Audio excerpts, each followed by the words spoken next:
Good evening. This is February the 24th, and it's a Monday night, and we welcome you to a City Council meeting. Could we please rise and Mr. Shamir lead us in the pledge? Allegiance to the flag of the United States of America, and to the republic for which it stands, one nation, under God, indivisible, with liberty and justice for all. Thank you. Mrs. Rossmarin, please read the roll.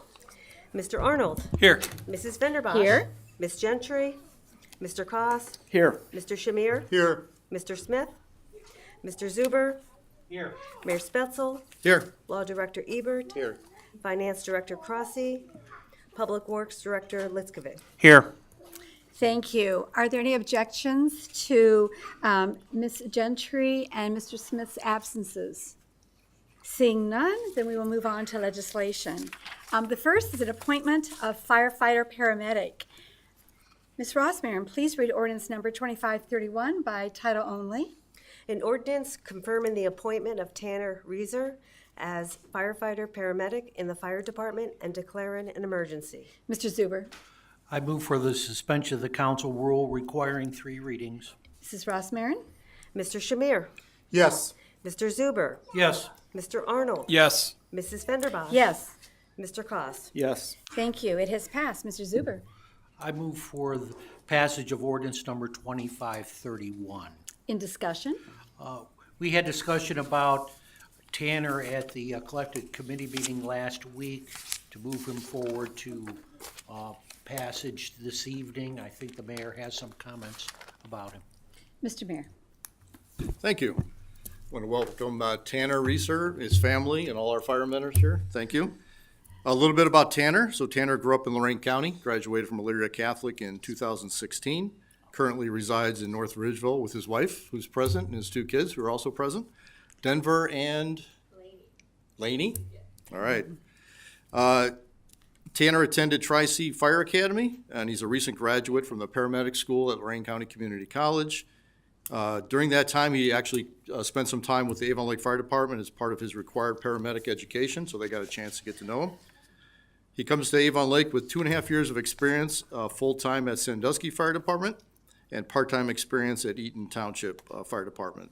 I think all those experiences will serve us well here in Avon Lake. Thank you.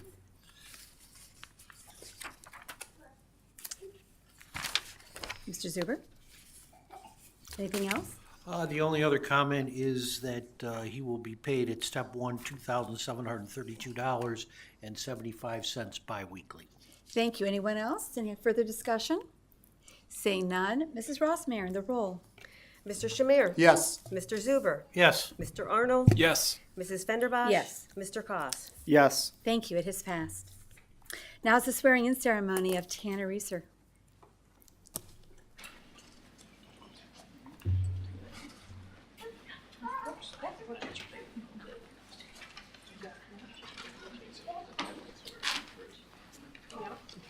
Your right hand is free. We're good.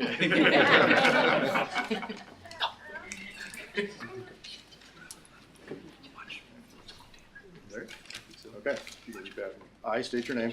I, Tanner Reeser, Do solemnly swear do solemnly swear I will support the Constitution of the United States, I will support the Constitution of the United States, the Constitution of the State of Ohio, the Constitution of the State of Ohio, the laws and ordinances of the City of Avon Lake, the laws and ordinances of Avon Lake, and that I will faithfully, that will faithfully, honestly, honestly, and impartially and impartially discharge the duties of firefighter/paramedic discharge the duties of firefighter/paramedic in the Avon Lake Fire Department in the Avon Lake Fire Department from February 25th, 2025, from February 25th, 2025, and thereafter and thereafter, during my continuance in said position. in my continuance in said position. Very good. Congratulations.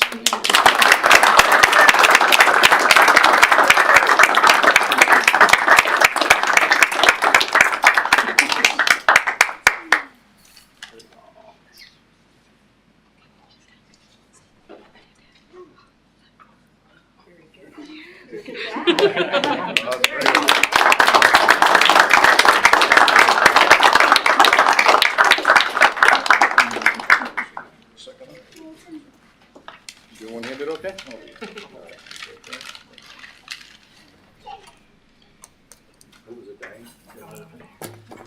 Blue pen? Oh, she's a special pen. That's the archival pen.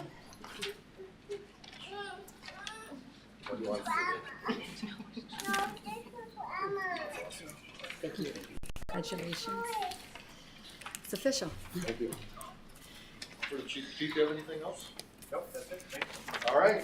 Thank you all for Very coming. good. Really appreciate it. Tanner, welcome to Avon Lake. Thank you.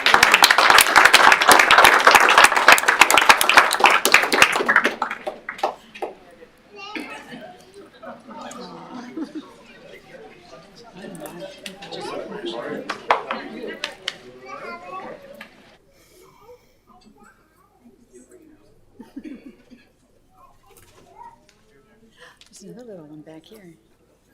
Thank you.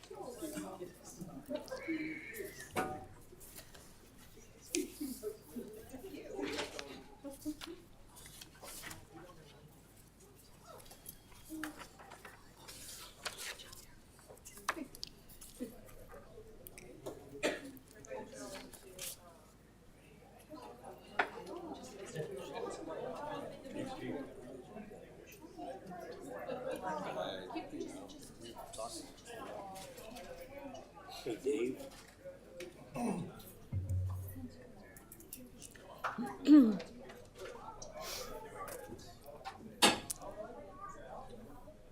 Anything else left back there? Does anybody see anything on the floor?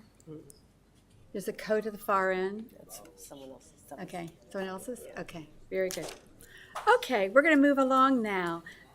It's always great to have the swearing in of our paramedics, firefighters, and our police department. Mrs. Rossmarin, is there any correspondence that you've received? I don't have any correspondence to report. Thank you. Anyone else? I actually do. Mr. Shamir, please. I actually received a number of phone calls last week with respect to, first, the appraisal of the power plant, and the next, it's kind of embarrassing to say, I was asked why I wasn't at the last meeting and why was I confused. So, I'm confused. yeah, so I have a presentation for both of those situations. The first one being the power plant appraisal.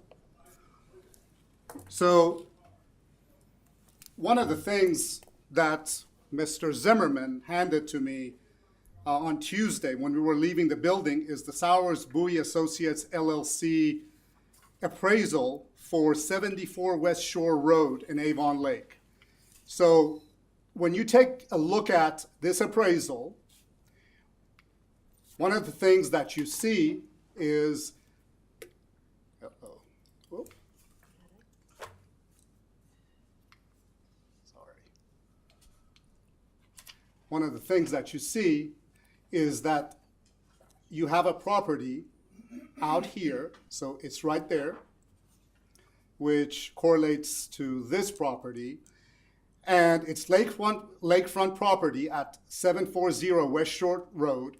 The property is 0.31 acres as it was appraised at $205,000. Now, this property effectively has a value of $661 per acre. So if you were to take that number multiplied by 23, you come out at $15,203,203. So the number that is on or presented for the area of parkland in the development agreement equates to what was the purchase price of the property that Avon Lake Regional Water received from the same appraiser of the property that I just mentioned. So that said, there is a correlation between the property, lakefront property at 74 West Shore Road and the pricing on the property that is effectively in the power plant area, the 23 acres. Again, the question is this property that's 23 acre worth $15 million plus another 15 for potential regrading, cleaning up, So for upwards of a $30 million investment, that is not a point of discussion here, but the issue that lakefront property going for $15 million, yes, there is a case that we have an equivalent piece of property at 0.31 acres, that if you were to extrapolate that, you would come up with the $15 million value for that property. That is issue number one. Issue number one. Number two is more to why I was not at council. I did not get stuck in traffic. In fact, I did have a email that I sent that I had a board meeting, Northeast Ohio Liver Alliance. I'm a member of the board of Northeast Ohio Liver Alliance, and I had a meeting, so I was not in traffic. I actually had a board meeting which I had to attend, and it took longer than anticipated. So I was not able to be at council to discuss the Bramhall Engineering Surveying Company contract, which some folks here thought I have confusion on what it is that has been presented. So let's start here. We have a city engineer that has a base contract, as per what Ms. Fenderbosch stated, who is Chris Howard of Bramhall Engineering. We also have what is called engineering service contracts, which are projects. So you have a base and you have projects. We all follow along. Then we have the person that initiates those contracts typically, and that's the Public Works Director. We have the Law Director, who effectively looks at the contractual and negotiates the contract. Then we have the Mayor, who brings that, approves it, and then allows it to move forward to council, which that is where budget is appropriated. That is the fundamentals of what we're looking at. Now, when you look at the projects that were discussed, roughly several ordinances and the value of $500,000 were appropriated to Bramhall for city engineer services. So that's the base project, the base contract. Then we have projects, which are engineering consulting service agreements, which equates to roughly about $692 contract value. So these are the contract values. Now, I want to be clear, because when I went back and listened to the video and went back several times, Bramhall technical capabilities or integrity has never been questioned. No one, that would be me, the confused council person that was not at the last meeting, never has questioned Bramhall's technical capabilities or integrity. However, I believe, and I have believed since beginning, that Bramhall has a conflict of interest. Bramhall, as the city engineer, puts out contracts that are then awarded to Bramhall for engineering services.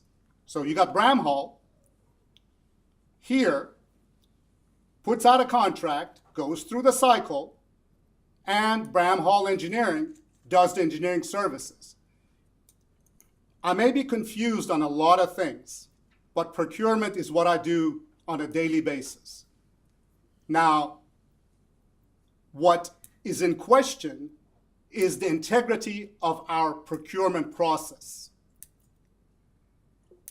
We, as fiduciaries, have the responsibility to question, how is it that city engineer can go ahead, put work packages together, and Bramhall Engineering can then go ahead and put pricing for that without bidding it? We have no bid process. So this here was never bidded out. We selected, you had the city, who doesn't have an engineer on board, do a technical evaluation. I still don't understand how they could have. And now the only person that can do a technical evaluation of these jobs is Mr. Chris Howard, who is the vice president of Bramhall. So you have Bramhall saying, oh, this is okay, and we have this group as a whole accepting what is being said. It may be all okay, but the process is flawed. So I have never asked on the integrity of anything that Bramhall has done, but when you continuously approve contracts one after another instead of going out there and floating a tender, putting it out to bid, then your process is flawed. The question has always been, is the process of single sourcing a contract okay or not? We have contracts over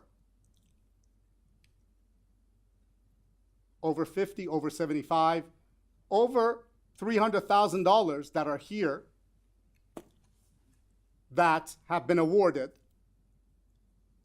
All we have to do is actually go through a tendering process, select on a master services agreement a couple of engineering firms so that the process becomes clear and transparent. You cannot have the same entity who is the city engineer and the same giving contracts or being directly involved in giving contracts to the same entity that he works for. That is something that you have not, no one has been able to tell me how that is possible. Thank you. And I may be confused. I do apologize for that confusion. Any further discussion by anyone on this topic? Thank you. Any further correspondence by anyone?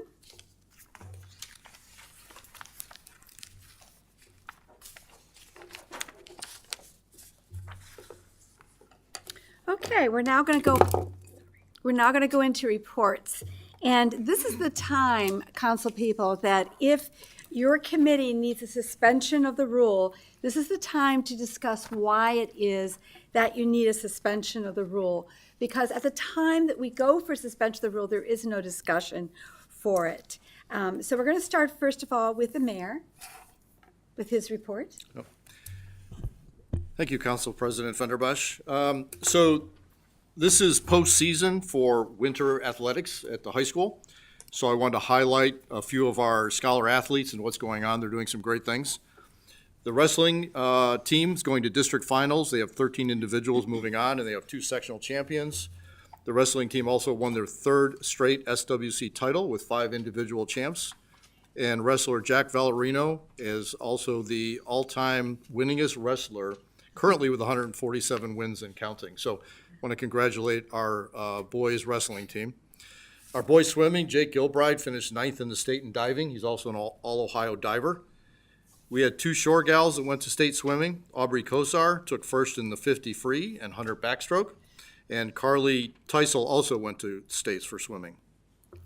Our shore gals wrestling have 5 district qualifiers and 2 sectional champs.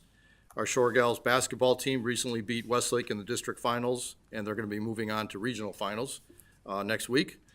And lastly, our hockey team plays in regional finals on Saturday. So I just wanted to highlight some of the great things our high school students are doing. Not only are they scholars in many respects, but they also have great athletics. And it's a testament to our schools that are doing a great job with that. I also wanted to highlight that on this February 17th, there was a occasion for entertainment at the high school. The Harlem Wizards came into town and entertained a sold-out crowd of children and parents alike. I don't know, I estimate the number of kids at hundreds and hundreds of kids. I don't know. My grandkids were some of them. I want to thank the schools, the Harlem Wizards, and Dr. Ken Remy particularly for putting that together. It was just a great community event, and everybody had a really great time. Just a reminder that the Person and Project of the Year deadline is March 31st. Applications are available at City Hall, the Public Library, and also available online at our website, avonlake.org. And I'll probably be reminding everybody every time we have a meeting, but we have a tax levy renewal on the May ballot. This is a 1.5 mil renewal levy. that brings in just over $1 million to our general fund, and this money is used for things such as providing police, fire, and infrastructure services to the community. It is not a tax increase. What you see on your most recent tax is what you will see going forward if it's renewed. And then finally, I want to also comment on the appraisal that was mentioned earlier. And I'm going to read this, so if you can indulge me for a second. On November 27, 2024, the City of Avon Lake entered into an interim developmental agreement, or IDA, with the Avon Lake Environmental Redevelopment Group, or ALERG, to guide the redevelopment of the 43-acre power plant site north of Lake Road. A key component of this agreement is the city's potential purchase of 23.22 acres of lakefront property to create a public lakefront park.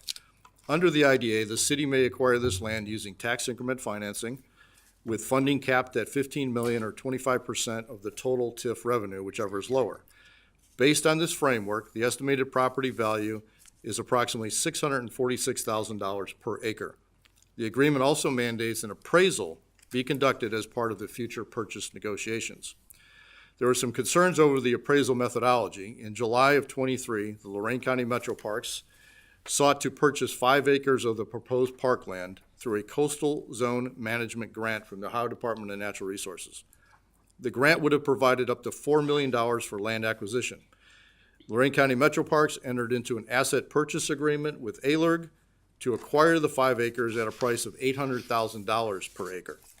However, the agreement was contingent upon receiving that grant, which ODNR ultimately denied, citing the absence of an official property appraisal.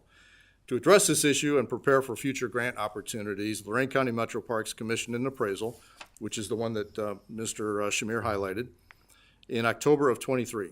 However, the resulting valuation, or $2.37 million for the entire 23.22 acres, which works out to approximately $102,000 per acre, was deemed highly unrealistic by both the City of Avon Lake and Lorain County Metro Parks. The key issues with the appraisal were 3. Misclassification of use. The appraisal assessed the land for industrial purposes, despite the fact that neither the city nor ALERG ever intended future industrial development. This industrial classification contradicts over 3 years of planning discussion focused on public, recreational, and environmental redevelopment. Inappropriate comparables. Of the 6 property used for valuation, 4 were industrial sites and only 1 was lakefront property, and again, this is one highlighted by Mr. Shamir. This made the assessment unsuitable for evaluating land intended for a public park on the lake. Hypothetical assumptions. The appraisal was based on several hypothetical conditions, which the appraisers themselves acknowledged, stating, the use of hypothetical conditions affects the assignment use of the results. It's important to note that neither the City of Avon Lake nor ALERG either requested or endorsed this appraisal. Its reliance on industrial land comparisons and speculative assumptions makes the Lorain County Metro Parks appraisal an inaccurate reflection of the property's true value. City remains committed to ensuring fair and appropriate valuation that aligns with the city's vision for a publicly accessible lakefront park. And that's all I have. Thank you. Thank you. Any questions for Mr. Mayor? Yes, Yeah, Mr. Koss. thank you, Madam Chair. In addition, with regards to that appraisal, I think it's, just common sense would say that was not an accurate appraisal for the type of lakefront property that we're talking about. And I think this is reinforced, I don't know if residents saw it or council saw it, but Tomco recently sold on the corner of Walker Road and Miller Road. And that property is approximately 7.5 acres, and I believe that it sold for $7.5 million. So that's $1 million an acre on the corner of Walker and Miller. And then that appraisal that we were talking about from a couple years ago, 2023, is about $100,000 an acre for lakefront property. So I think that puts things in perspective pretty good. Anyone else have any comments at this point? Seeing none, we're going to go on to the City Council President's Report. I want to remind everyone that the next CCM is going to be March the 3rd, 7 p.m. in these chambers. The council meeting will begin also at 7 p.m. on the 10th of March. And there is going to be at the CCM, I'm going to go back to the CCM, there's going to be a work session. It's going to be about pavement management And Mr. Leskovec is bringing in a trade that is going to be educating us and the public about a way forward in managing our pavements so that it lasts longer. At the end of this meeting, there will be an executive session. There will be no votes at the executive session, and we will return back into our meeting. Any questions from anyone? Yes, sir. You said there'd be no vote in the executive session. Correct. And I think that you need to make it clear that there'll be no vote after the executive session also. Correct. There's no vote after the executive session. Thank you, sir. Anyone else? Okay. Mr. Arnold? No? Okay. All right. Then we're going to move on to Mr. Law Director Ebert. Thank you, Madam President. Yes, just I did pass out to Dave Council. We were informed this morning that a complaint for removal of a public officer was filed by Mr. Phillips against Mark Spatzel.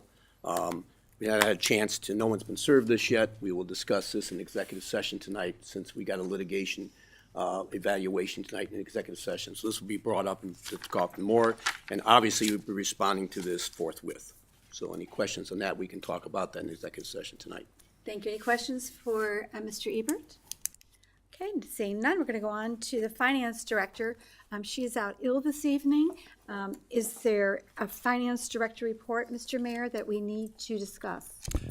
She did not provide anything. I think we just have a budget item tonight to consider. Correct. Thank you. Okay, then we will move on to the Public Works Director, Mr. Leskovic.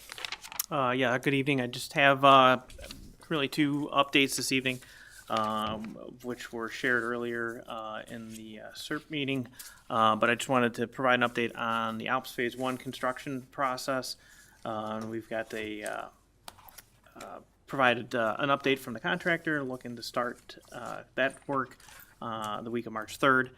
And then with regards to the bidding of Alps Phase 2 construction, we're going to be sending that out for advertisement starting this Thursday, and then opening approximately 3 weeks after we send it out. So just to update on those on that project and where we're moving with it.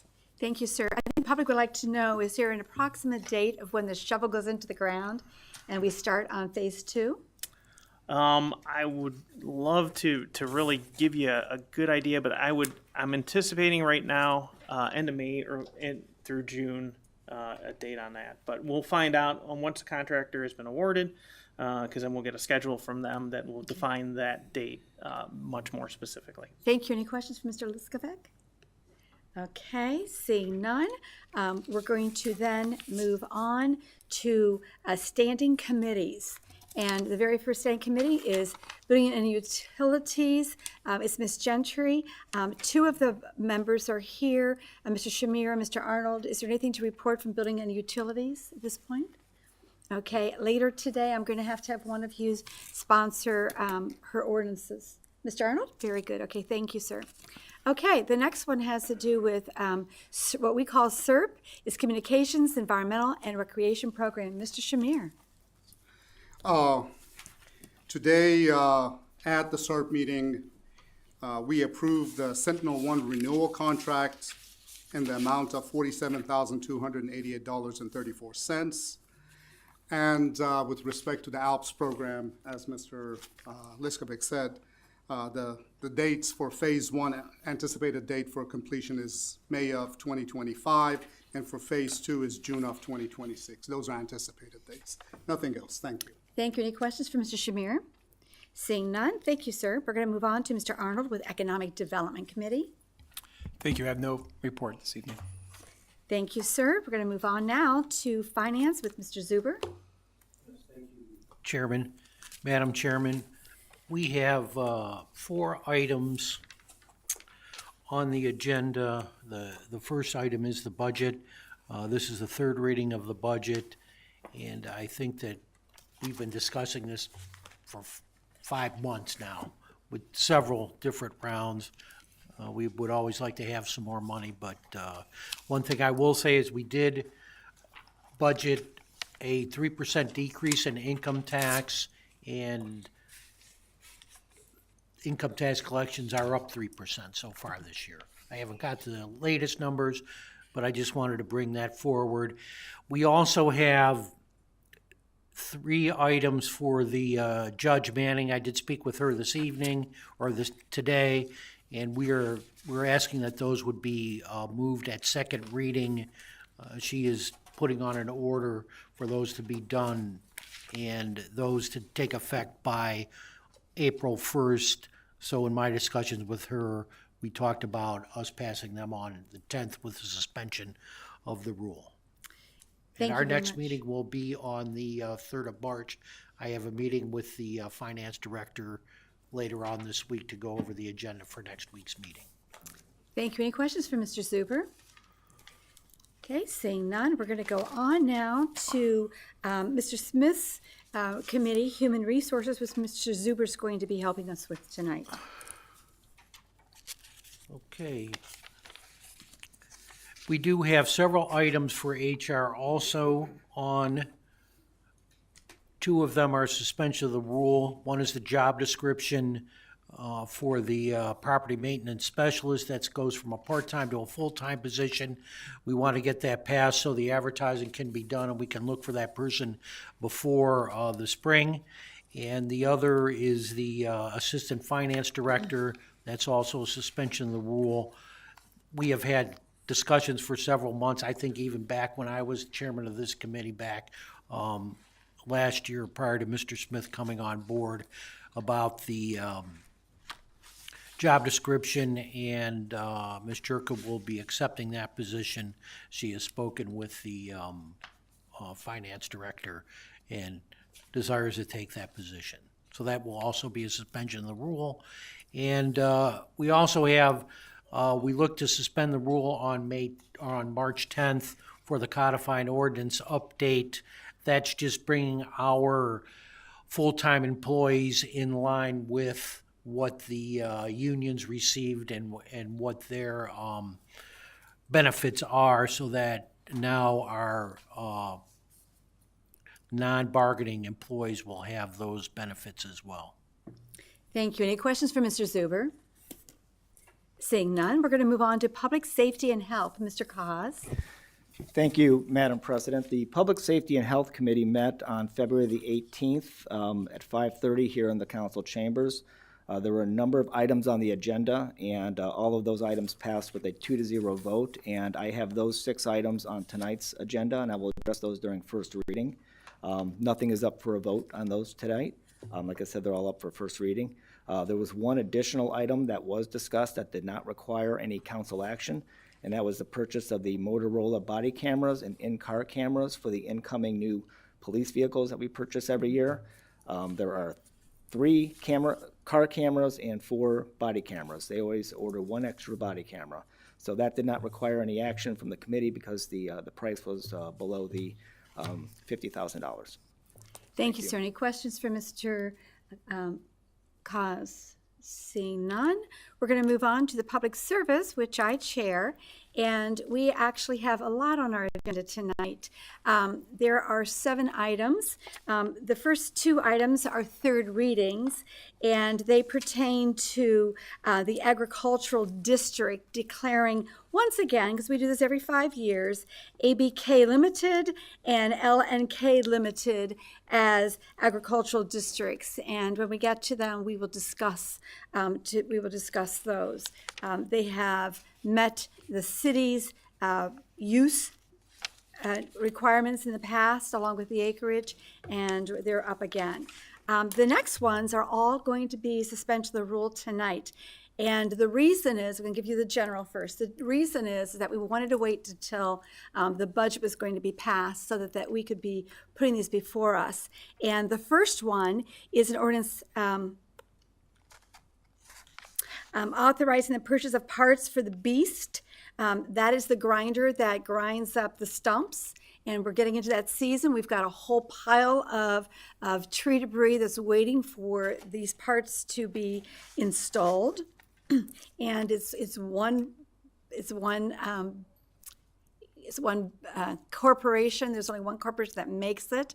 It takes a long time to get the parts. We finally are going to be able to order them. The next item has to do with an ordinance authorizing the purchase of a 2025 F450 chassis 4x2 Super duty regular cab with a 145-inch wheelbase.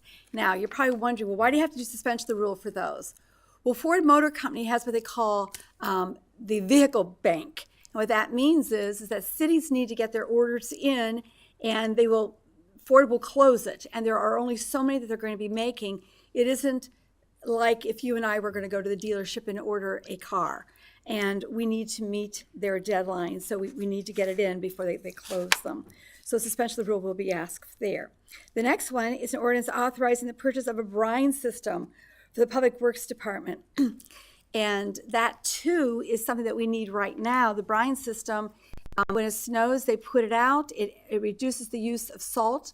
They actually liquefy the salt, they put it out, and it lasts longer, so we don't have to put so much salt on the streets and the roads. So there isn't that much salt that goes into the stormwater system, so there isn't that much salt that then goes out to Lake Erie. So that's something that's needed right away. The next item, we're going to authorize the purchase of 2 equipment trailers for the Public Works Department. The trailers we have right now are very old, and they're not operational because the equipment is over the weight of what those trailers can haul. So we need to order these. The next item is an ordinance authorizing the purchase of crack seal unit for the Public Works Department. And everyone knows that in-house, we do extend the life of our streets by using the crack seal, and this is the time to do it. Are there any questions for the Public Service Chair? Okay, seeing none, we're going to move on now to Planning Commission. That's with Mr. Smith, so I'm going to actually turn it over to Mr. Mayor to see if there's anything that he needs to add to our discussion with planning. Nothing to report at this time. Thank you. Thank you, sir. We're going to move on now to Zoning Board. Mr. Mayor? The next hearing for the Zoning Board of Appeals is this Wednesday, the 26th, and there are 2 cases pending. Any questions for Mr. Mayor? Seeing none, we're going to move on to Parks and Rec. Mr. Shamir? Nothing to report. Thank you. And any special committees? I'm going to be reporting on the Tree Commission. They're going to be meeting on the 12th of March at 5:30 p.m. They're going over ordinances every year. According to the Department of Ohio Department of Natural Resources Division of Forestry, we need to review our ordinances and bring them up to date, and they're in the midst of doing that. So they'll be meeting at the old firehouse, and the public is welcome. Thank you. Any other special committee meetings or ad hocs? Okay, seeing none. We're going to move on now to audience participation. So there's 2 times in our meeting that we could have audience participation. The first time has to do with any items that are on tonight's agenda, and individuals, our community will have 3 minutes to come up and present. At the end of our meeting, there will be another time when you can present on any topic for 5 minutes. And I'm looking out to the audience to see if there's anybody that would like to speak for the first 3 minutes on tonight's agenda. Oh, we have a quiet night tonight. Okay, seeing none, I'm going to go on to motions. Are there any additions or deletions to tonight's motions? Mr. Cos? Yeah, thank you, Madam Chair. I move to add a motion to the agenda to remove Malachi Witt from the Environmental Affairs Advisory Board. Is in discussion? In discussion, as the law director stated, there has been a lawsuit filed today that we received today in which Mr. Witt is a complainant in that, seeking to remove the mayor from his elected position. And while any resident, any citizen can file and be a part of such a motion to do so, the fact that Mr. Witt sits on an appointed city board, of which, according to section 274.02E, the mayor shall serve as a ex officio member of that board. It creates a conflict as well as other issues that may arise. Any further discussion? Mr. Shamir? Well, the mayor is an ex officio, but I can attest that in the past year and 2 months, the mayor has never showed up at a single EAB meeting. So if there's a conflict there, there needs to be a presence there before there's a conflict. Thank you. Thank you, sir. Any other discussion from anyone? Okay, may we have a roll to add? Oh, somebody has their hand up? Mr. Mayor, yes. Often for the EAB, and I've had discussions with some of the members, there's a conflict with other committee members that the council has that I have to attend. Thank you. There's a public service meeting that occurs typically the same day as the EAB meeting, and it's hard to be at two places at once. Any further discussion? Seeing none, Ms. Rossmarin, the roll call, and this is to add a motion. Mr. Shamir? No. Mr. Zuber? Yes. Mr. Arnold? Yes. Mrs. Fenderbosh? Yes? Mr. Koss. Yes. Thank you for, to add, thank you. This will be at the end of the motions. The very first motion, accepting the donation of paint valued at $2,000 for the historic train car from Tom Patton. I move to accept the donation.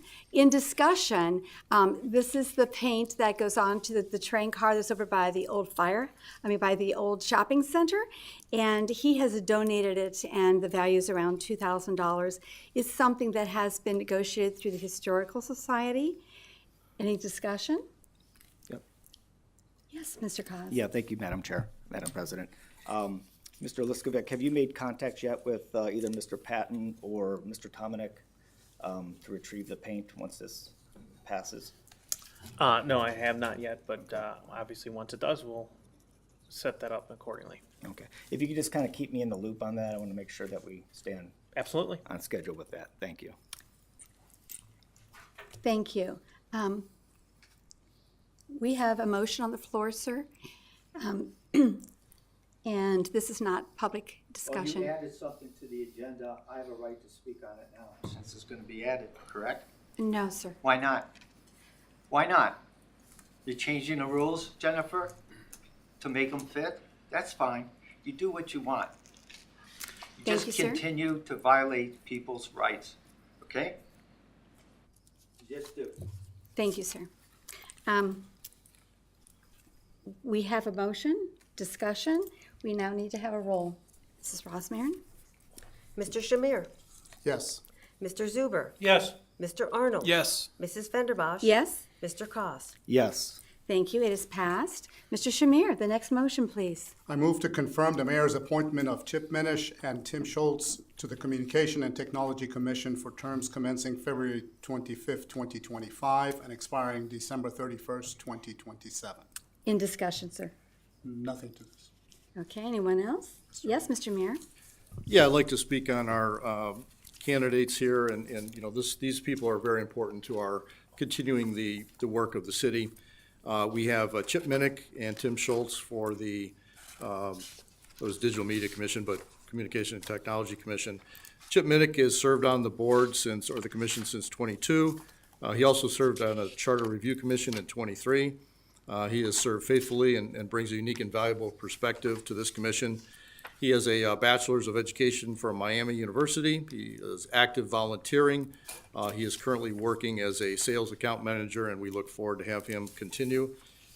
Tim Schultz currently works for the Avon Lake United Church of Christ. The work he does there closely matches what the city does, so he's a nice fit for that.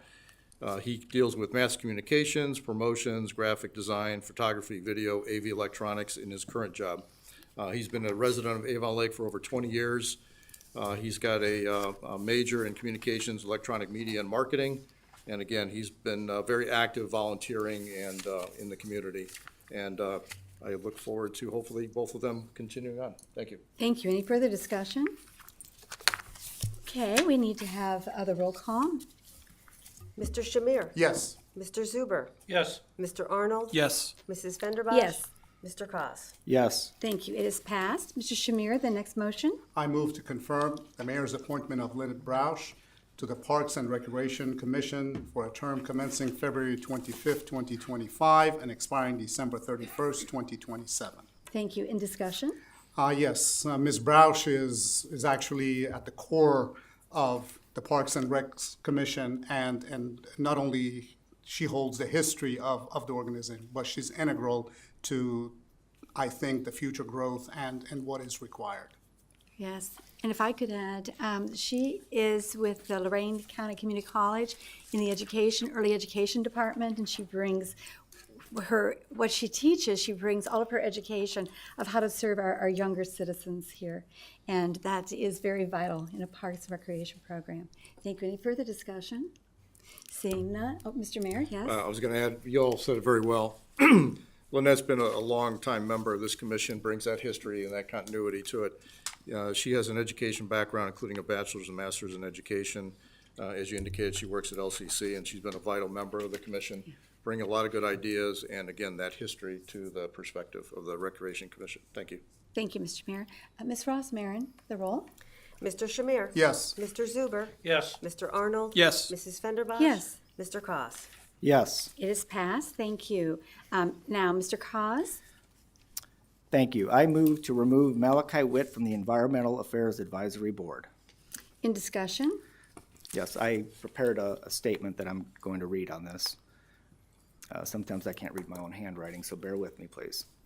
Today I learned that a lawsuit was filed in Lorraine County Probate Court seeking the removal of the elected mayor, Mark Spetzel, of his official duties for a myriad of alleged actions. Mr. Witt has signed on to that lawsuit as a complainant.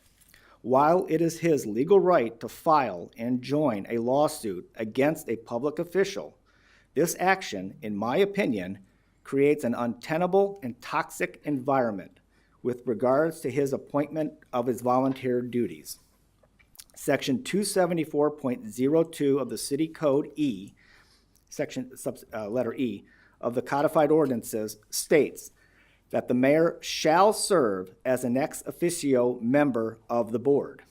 Mr. Witt's lawsuit against the mayor seeking his removal from his elected position partially for an environmental issue, i.e. the power plant implosion.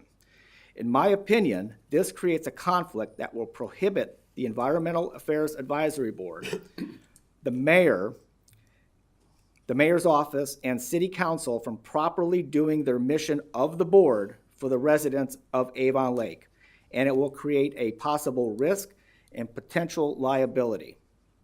Members of this board are appointed by city council with a simple majority vote, and members may be removed from this board by a simple majority vote, as are all of our volunteer members of our boards and commissions.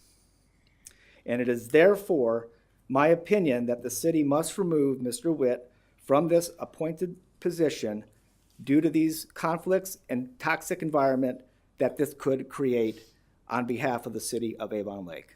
Thank you. Thank you. Any further discussion? Yes, Mr. Shamir? So the message that we're sending to the city and to the committees, as long as you follow the line, you are okay to serve. This goes back to the issue of civic discourse, dialogue. You know, if we have the venue to sit down and discuss issues across the table from one another, then we would not be in the situation that we are. The mayor, at least during his term as mayor, has not attended, due to other issues, a single EAB meeting. Yet, what we're saying is there's a potential conflict. There's conflict everywhere. There are conflicts on boards of directors, there are conflicts in city council, there are conflicts within city. People are not supposed to agree on everything. We are not supposed to sit and do a 6 and 12 to everything that is said. So I find it somewhat autocratic that if somebody raises their voice or challenges, instead of listening and trying to have a conversation, we remove them. This is not a third world country. And I am sorry, I will continue and finish, and then you can have the floor. I was motioning to Mrs. Fenderbosh. Okay, so I am not aware of the exact content of the lawsuit. Mr. Ebert called me earlier today and said that there was something out there. So for us to jump in without having a dialogue of what it is and what is going on, to remove Mr. Witt from EAB, I think it's jumping the gun. Thank you. Thank you. Mr. Cos, before I go back to you, I'm going to check with the others to see if they have something to say, and then we'll come back to you. Anybody else? Just a comment that I have, it's a privilege to serve on these boards. I think Mr. Wood has created his own issue by joining in the lawsuit against the city when he is an active participant in that board. And I would agree totally with the motion that is on the floor. Thank you. Anything else? Mr. Arndt? No, I would just say that I agree with Mr. Zuber that, being on a board and then suing the city, I think creates a conflict of interest. And I don't think it's the best way to move forward with the city. Thank you. Thank you. Now we're going to come back to you, sir. Yeah, thank you. I appreciate everybody's comments, and the reason that this motion is being made today is because of the lawsuit that I found out about today. This is not about civil discourse or not agreeing with somebody. That's been going on for a long time. If anyone knows the relationship between the mayor and Mr. Witt on some of these things, they have a history of some disagreements on some issues, and that's not what we're talking about. I'm talking more of a legal issue here. I mean, he signed on to a lawsuit to remove the mayor from his appointed position. Again, if you're a resident, fine, you can do that. If you're a citizen, fine.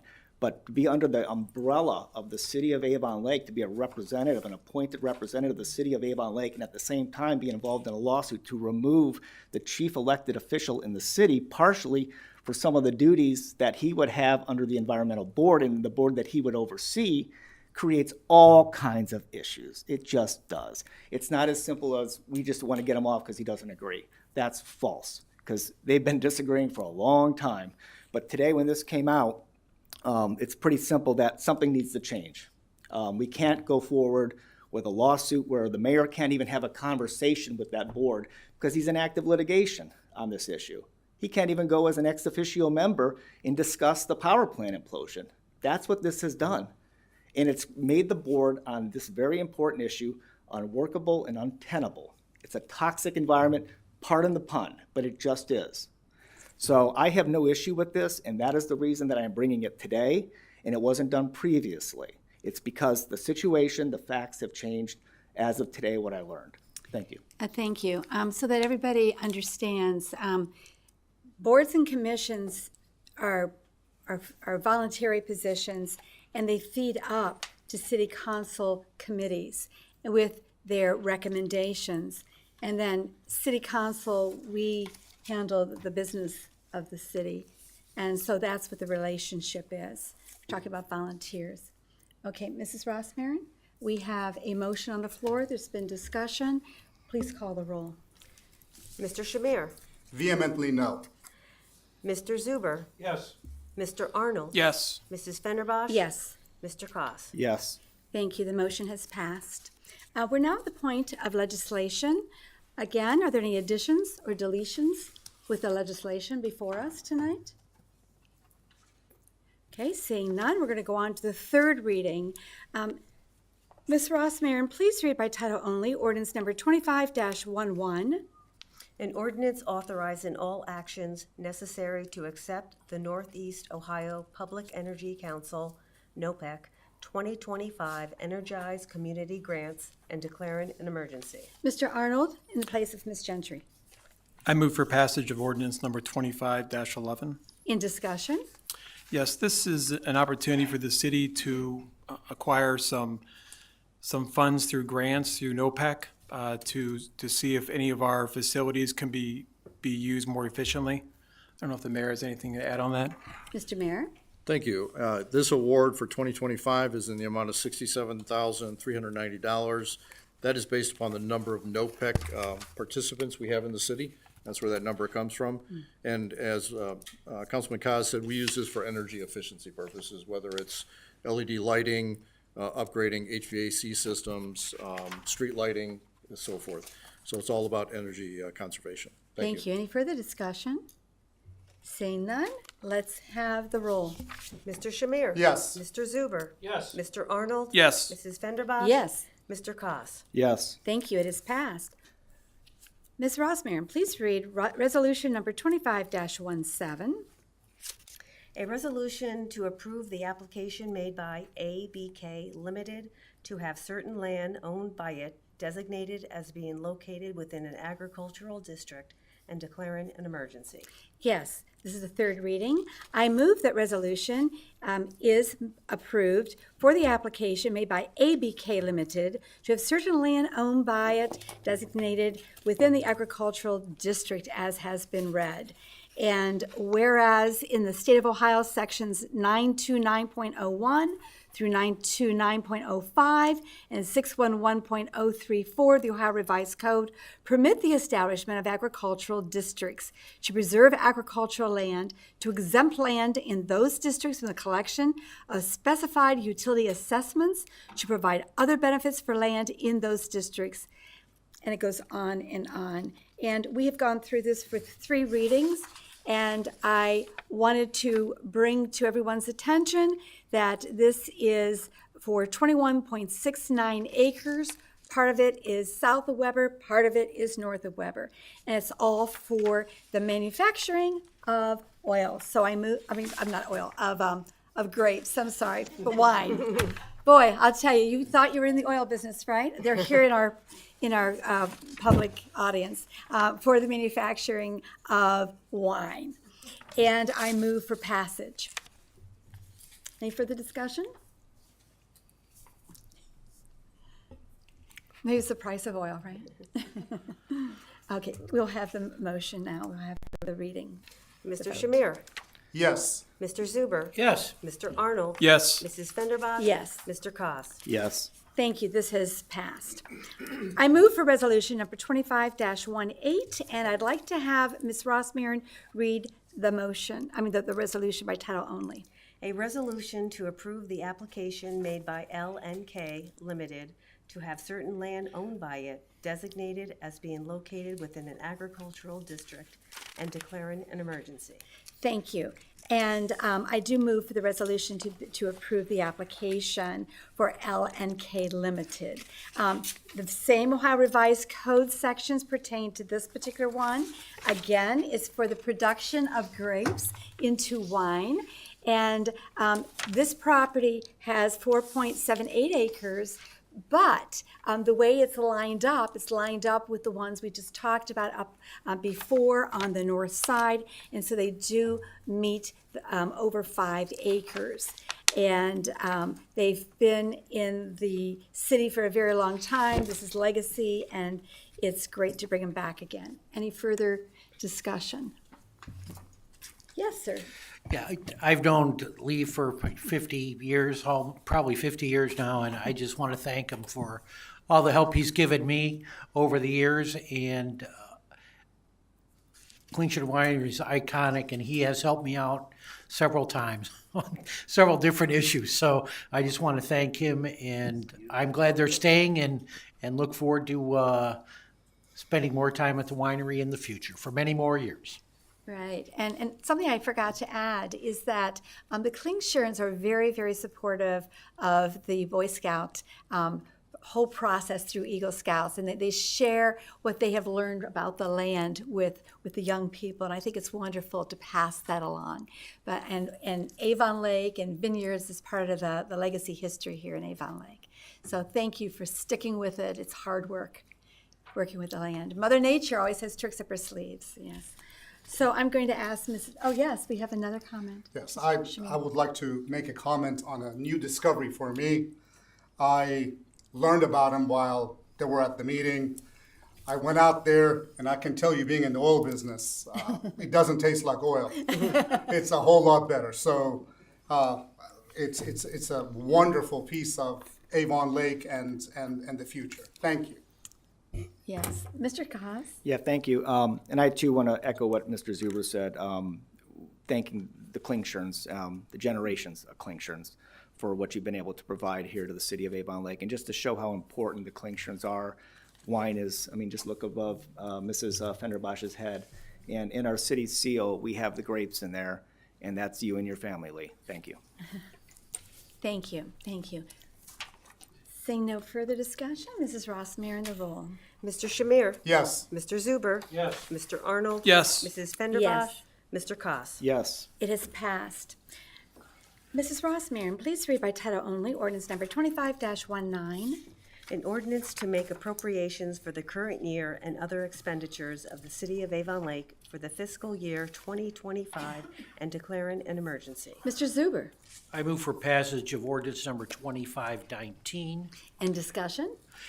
As I discussed in my finance report, this is the budget for 2025. We started these discussions back in October, or maybe even September, I believe, moving forward.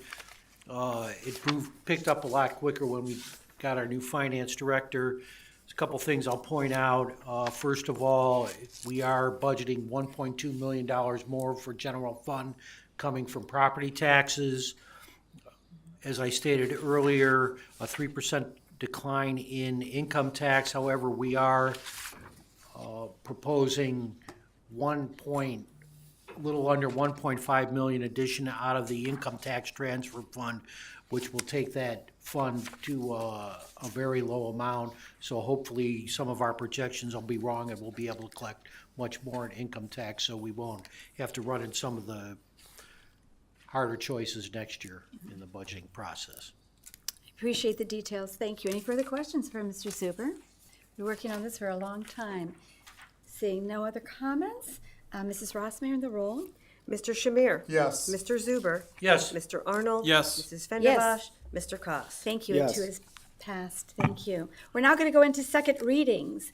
Mrs. Rossmarin, please read resolution number 25-23 by title only. A resolution authorizing and affirming the authority of the finance director for the City of Avon Lake to request changes on the banking accounts held by public depositories in accordance with codified ordinance section 232.04. Thank you. Mr. Zuber, I move the second reading of resolution 2523. in discussion? The finance director requested this in regards to when she's approached by different entities to show that she is the one that does all the banking for the city. She just asked that this be passed by us, so not only banks but other entities have requested qualifications, and this is something that she would like to have, that she could just forward on to them when requested.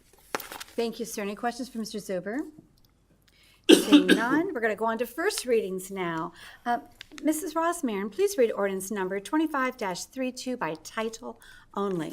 An ordinance amending certain sections of codified ordinance chapter 260, employees generally.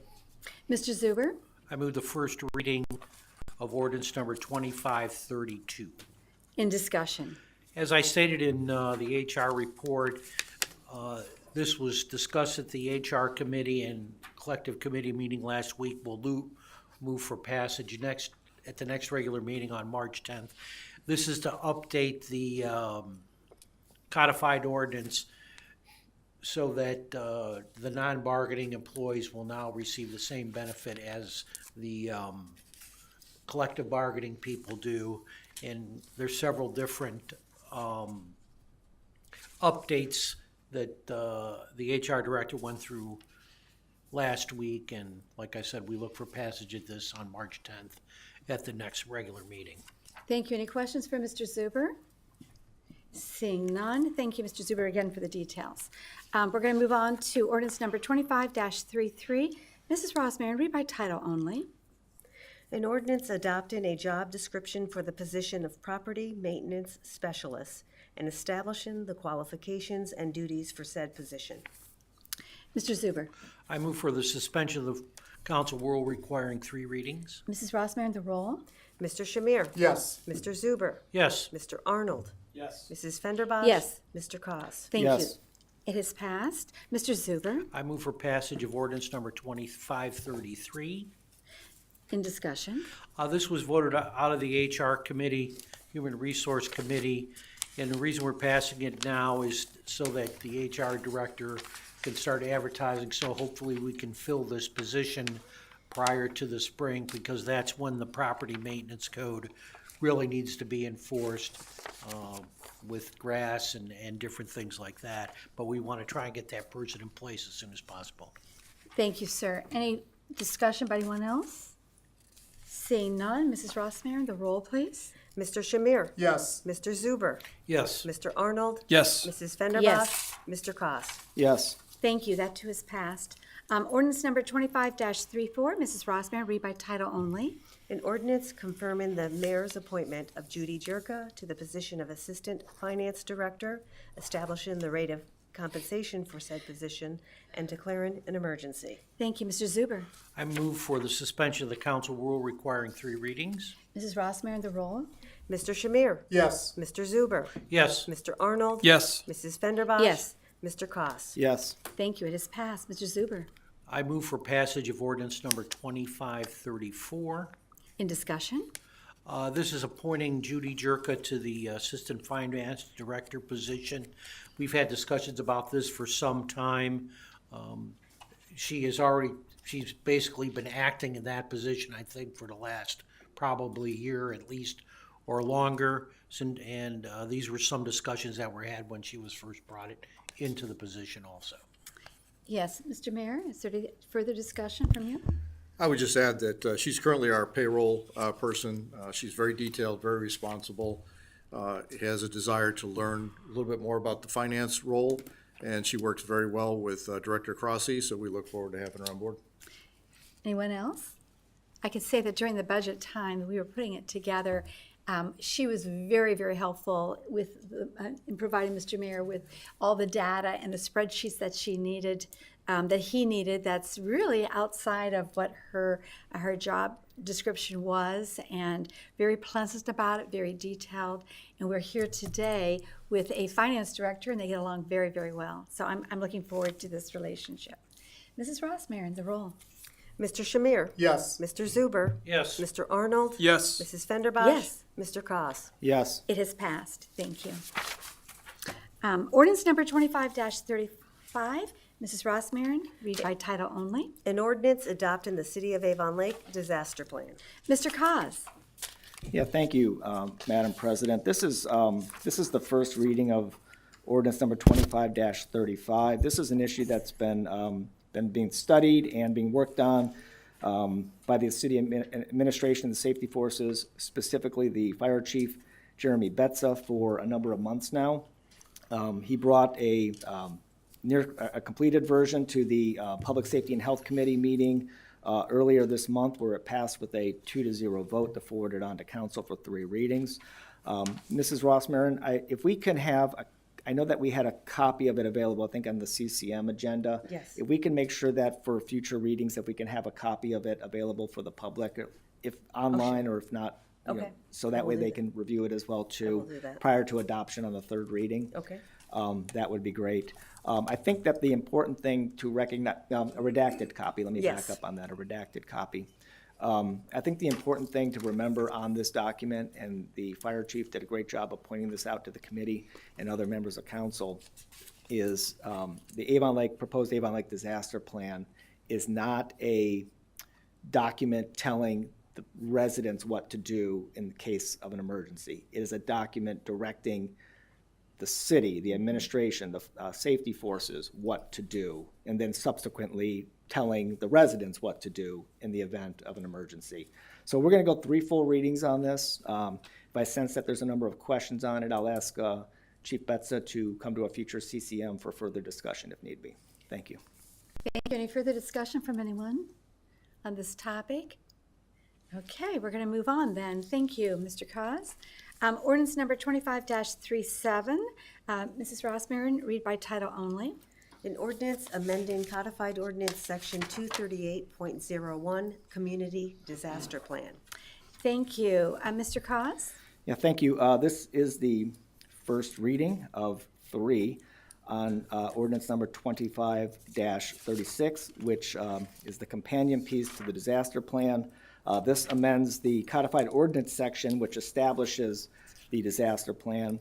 And I think the main takeaway from this item, one, is the renaming it from the community disaster plan to the Avon Lake disaster plan, but also puts into writing that the city of Avon Lake and the Public Safety and Health Committee shall review on a yearly basis the plan for updates and any changes. And the committee will have to review it no later than March of each calendar year to determine revisions recommended by the safety director and said committee.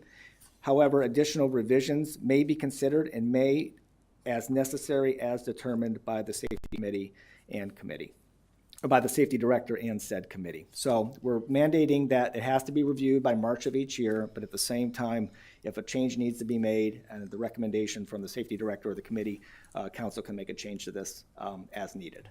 Thank you. Any further discussion from anyone? Seeing none, we're going to move on to ordinance number 25-37. Mrs. Rossmarin, read by title only. An ordinance authorizing the purchase of a Medic 10 for the fire department and declaring an emergency. Mr. Cos. Yeah, thank you. This is the first reading of 2 for 25-37, the purchase of a Medic 10 for the fire department and declaring an emergency. This is an item, again, that came out of the last Public Safety and Health Committee meeting with a 2-0 vote. This is for a new ambulance that's going to be purchased from Atlantic Emergency Solutions of Manassas, Virginia, in the amount of $434,000. This is going to be paid out of the EMS Paramedic Fund, and I believe that, if we purchase this here in 2025, we will receive this by 2027. And the reason that we're going to go 2 readings instead of the normal 3 on this is that we want to get this price locked in, and we're worried that changes in the economy could affect this going forward. So we want to get this locked in and taken care of as soon as we can. So that's why we're going to go 2 readings on it, and this is a budgeted item. Thank you. And this is something that, we're always up against the deadline, but this year with tariffs for the metal, we're concerned that it's going to affect it even more. Any further discussion?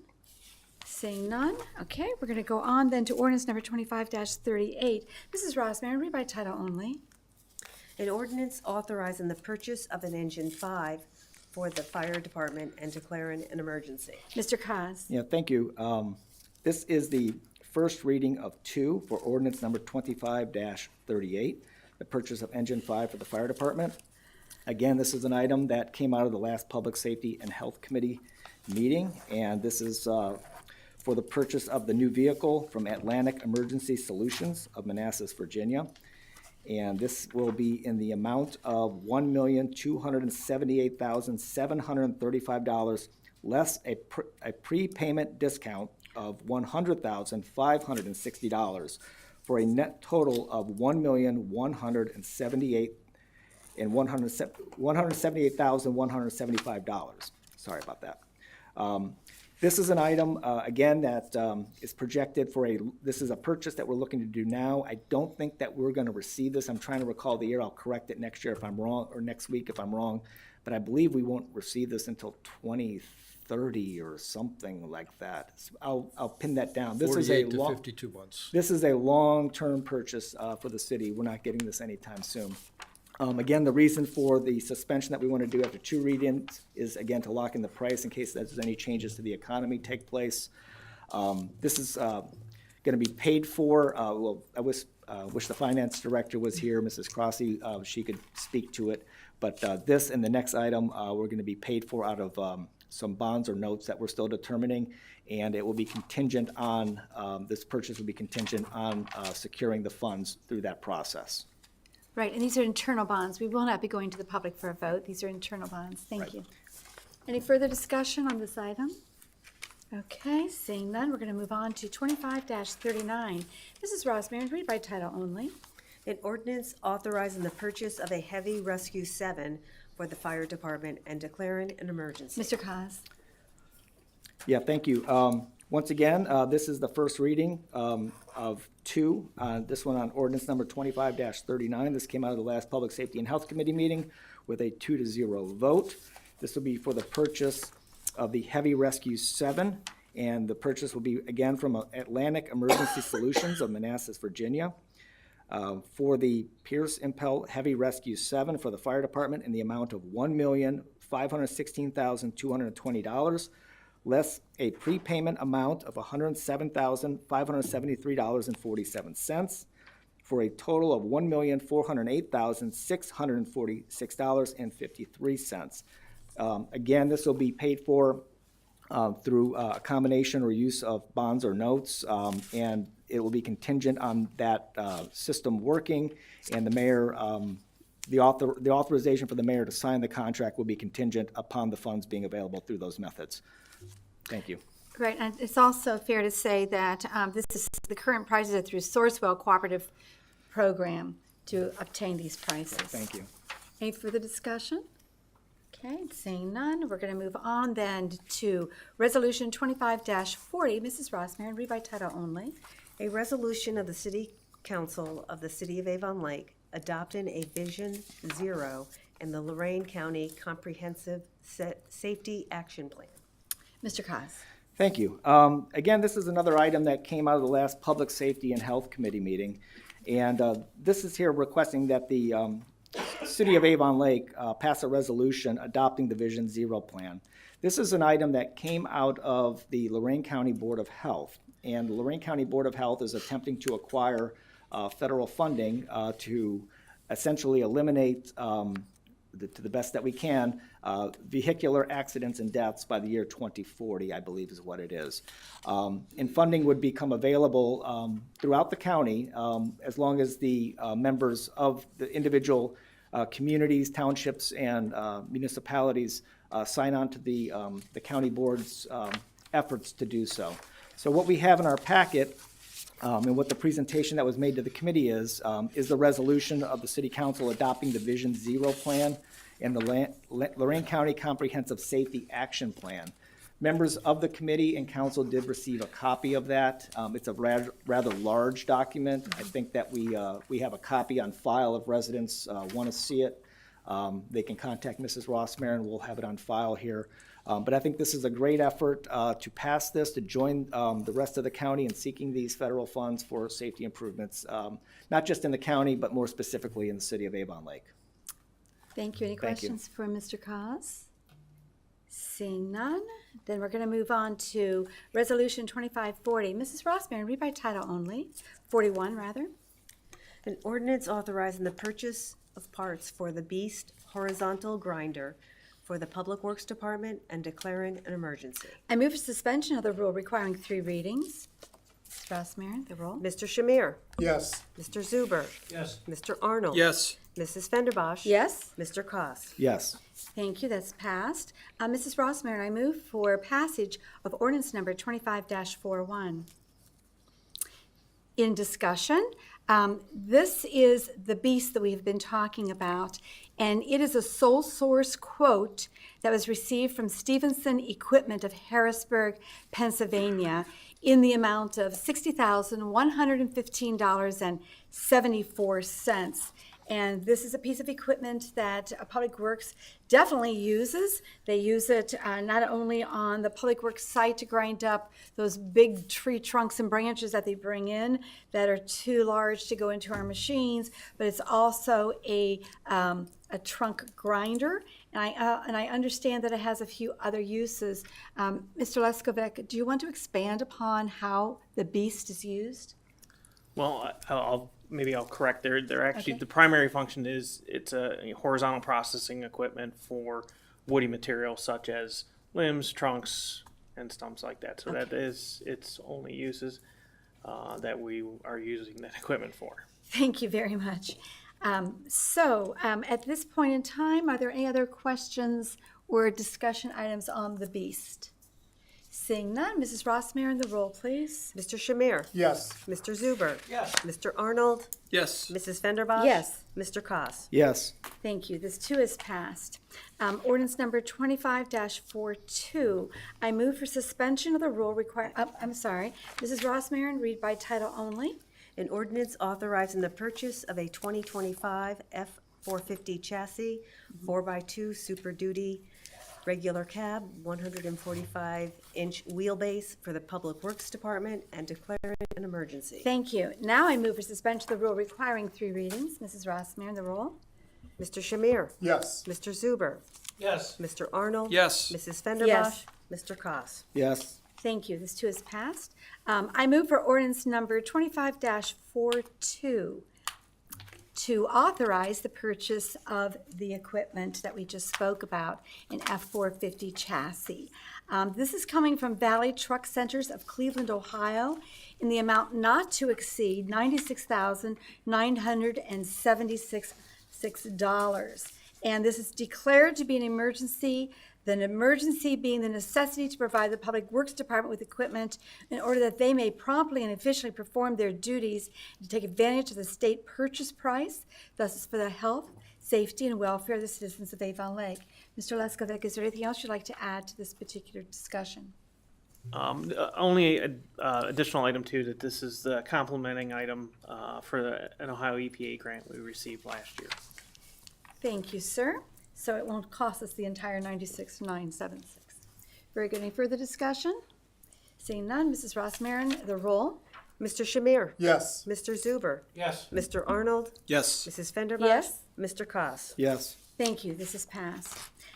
Mrs. Ross Marin, read by title only, ordinance number 25-43. An ordinance authorizing the purchase of a brine system for the Public Works Department and declaring an emergency. Thank you. I move for suspension of the rule requiring 3 readings. Mrs. Ross Marin? Mr. Shamir? Yes. Mr. Zuber? Yes. Mr. Arnold? Yes. Mrs. Fenderbosh? Yes. Mr. Koss. Yes. Thank you. It is passed. I move for authorizing the purchase of the brine system. And ordinance number 25-43. In discussion, the Public Service Committee recommended the purchase of the brine system, and the city desires to contract with Henderson Products of Manchester, Iowa, to purchase the brine system. It's part of the cooperative purchasing contract with Sourcewell, a public service cooperative created by the state of Minnesota under the authority of Minnesota Statutes 123A.21. And it provides programs and services to public entities. The amount is not to exceed $130,513.50. It is declared to be an emergency measure. Chairman, Yes. point of order. I believe that you already discussed the reason it's an emergency measure prior to in your committee report. Okay, so take advantage of the Sourcewell's pricing. Thank you, sir. Any further discussion from anyone? Seeing none, Mrs. Ross Marin, the roll.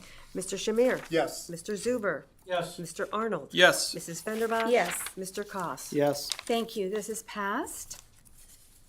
Mrs. Ross Marin, please read by title only, ordinance number 25-44. An ordinance authorizing the purchase of 2 equipment trailers for the Public Works Department and declaring an emergency. Thank you. I move for suspension of the rule requiring 3 readings. Mr. Shamir? Yes. Mr. Zuber? Yes. Mr. Arnold? Yes. Mrs. Fenderbosh? Yes. Mr. Koss. Yes. Thank you. I move for passage of ordinance number 25-44. In discussion, the Public Works Director and the Public Service Committee recommended the purchase of these 2 equipment trailers from Poland Implement, Inc. of Elyria, Ohio. The 2 together in an amount not to exceed $31,270. This is also through a Sourcewell supply. Any further discussion? Seeing none, Mrs. Ross Actually- Marin, the roll. Yes. I just want to make just a quick right ahead. clarification. It's not through Sourcewell. It is actually a competitive bid or competitive price, but the competitive pricing was ODOT state term schedule, which had the exact identical item on it, where Poland Implement was able to actually do better than the state term schedule. Oh, that's great. Thank you. Thank you very much for the. It's not rare. It's not often that happens. No, it's not often that happens. That's great information. Thank you. There was a lot of back and forth on this particular one, and I applaud you for continuing to push to try to find a better price for the city, which is for the taxpaying residents. Thank you. Any further discussion? Seeing none, Mrs. Ross Marin, the roll, please. Mr. Shamir? Yes. Mr. Zuber? Yes. Mr. Arnold? Yes. Mrs. Fenderbosh? Yes. Mr. Koss. Yes. Thank you. This too is passed. Ordinance number 25-45, Mrs. Ross Marin, read by title only. An ordinance authorizing the purchase of a crack seal unit for the Public Works Department and declaring an emergency. Thank you. I move for suspension of the rule requiring 3 readings. Mr. Shamir? Yes. Mr. Zuber? Yes. Mr. Arnold? Yes. Mrs. Fenderbosh? Yes. Mr. Koss. Yes. Thank you. This is passed. I move for passage of ordinance number 25-45. In discussion, this is being purchased by the Craft Co. Company of Chandler, Arizona through Sourcewell. Correct, Mr. Leskovich? This is actually a state term schedule This is through also the state state of Ohio. term. Okay. So we have an update on this one too, state term, Ohio, in the amount of $70,432.85. Is that accurate, sir? It should be. Okay, very good. That was the last one that we received. Okay, very good. And this is found to, again, to be part of the emergency passage, and that we discussed that it's for the health, safety, and welfare of the citizens of Avon Lake. Any further discussion? Seeing none, Mrs. Rossmarin, the roll. Mr. Shamir? Yes. Mr. Zuber? Yes. Mr. Arnold? Yes. Mrs. Fenderbosh? Yes. Mr. Koss. Yes. Thank you. This too is passed. Ordinance number 25-46, Mrs. Rossmarin, read by title only. An ordinance authorizing the creation of the Probation Services Fund and declaring an emergency. Mr. Zuber, I move the first reading of ordinance number 2546. in discussion. As I stated in my report from the Finance Committee, Judge Allison Manning is requesting that we create this fund, and her order is going to be that it would be established by April 1st, so we're asking for a suspension of the rule next week. Thank you, sir. Any further I'm discussion? sorry, on the 10th. Oh, thank you. Any further discussion from anyone? Seeing none, we will move on then. Thank you. Ordinance number 25-47, Mrs. Rossmarin, read by title only. An ordinance authorizing the creation of the Special Projects Fund and declaring an emergency. Mr. Zuber, I move the first reading of ordinance number 2547. in discussion.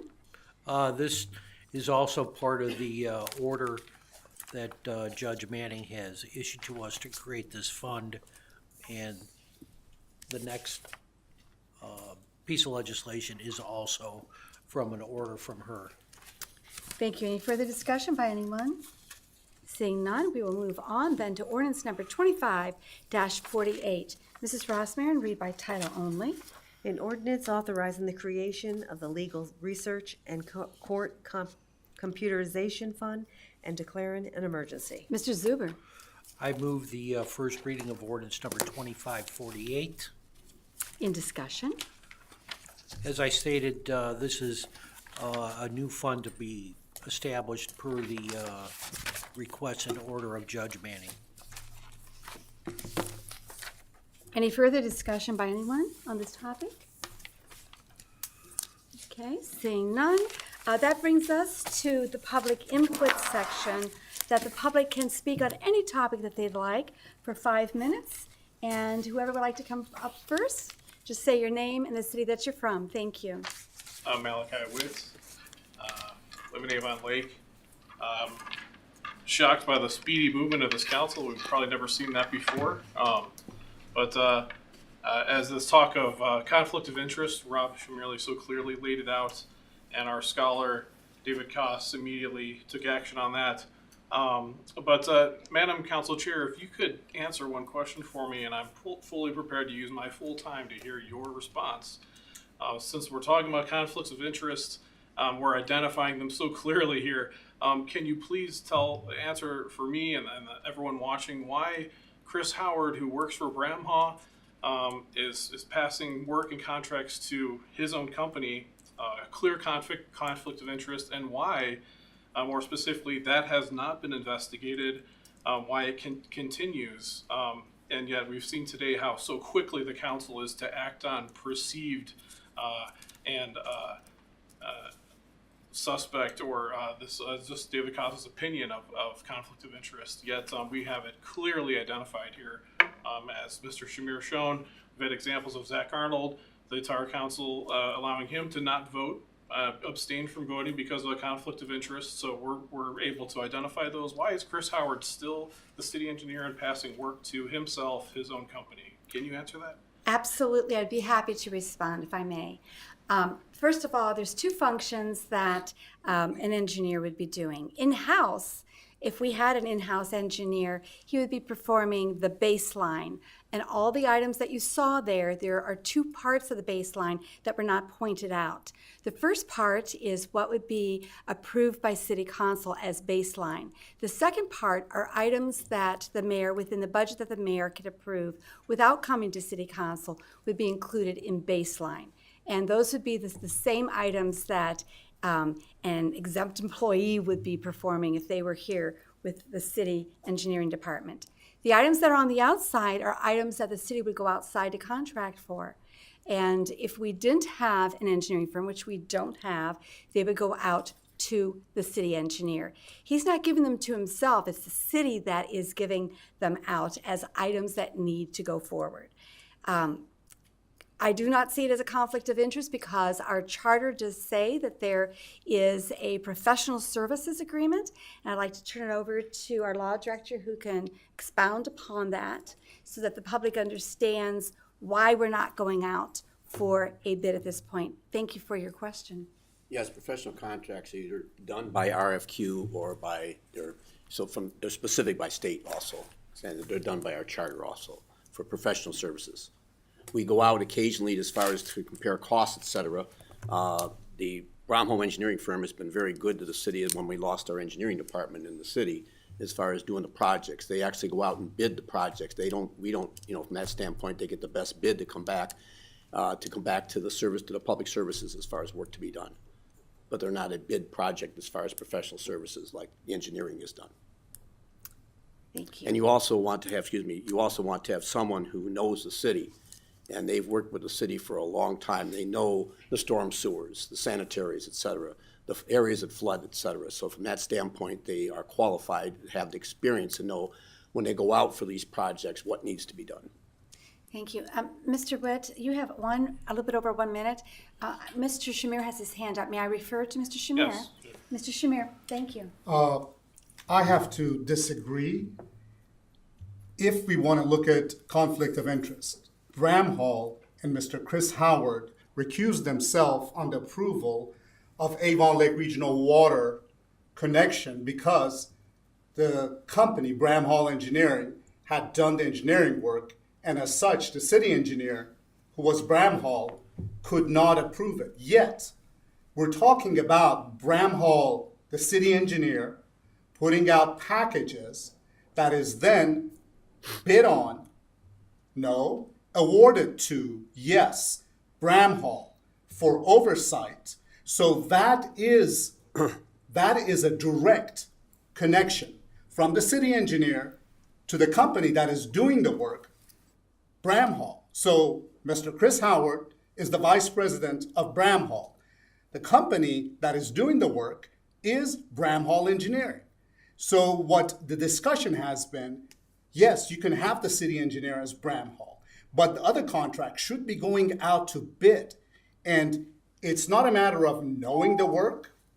Knowing the work is not what we're discussing. It's having the same company doing both the city engineering work and the consulting services work and the oversight work. And that in any mean and anywhere, whether you look at construction engineering, when you look at construction management or anywhere else, is a conflict. I would be happy to give you an opinion. I disagree as far as that. We've actually looked at this situation before as far as RFQs when they come in from different engineering firms as far as the project. I'll be happy to put something together for you. I would be more than happy to look at it. Okay. And I've asked this question. Unfortunately, neither yourself or Ms. Fenderbosch brought up the situation. While I wasn't here last week, it was passed as confusion, but there is no confusion. There is a base contract, and then there's services. And as long as both base contract and services are being performed by the same company, that is a conflict. That's a conflict. I mean, it's like me bringing my cousin doing work. When I do the engineering, I have him do the construction. That doesn't quite work. I don't want to debate Okay, this. I don't either. But I will because look they're actually forward to brought hearing in it. as far as Bramhall Engineering was put in as the engineering for the city when we lost our engineering firm. Yes. Firm employees were actually No, left. actually, it was the firm. Yes, It was it was a firm. Cuyahoga Valley that came in after. Yes, they came in after Yes. Cuyahoga Valley CV, right. Yeah, but they did not. Did they do the design work as well? They did some of the Yes. design work. Okay, Yes, they did. why? Yes, they did. Same way, and I'll be happy to provide it with you. I'll be happy. Then The we same have a thing with problem. Sugar Then we Valley, have a the same problem situation. systematically. Okay. Thank Be you. happy to, and I'll put it together for you. Perfect, thank you. Thank you. We're going to go back out to the public and see if there's anyone else in the public who would like to come forward and speak on any topic. Thank you.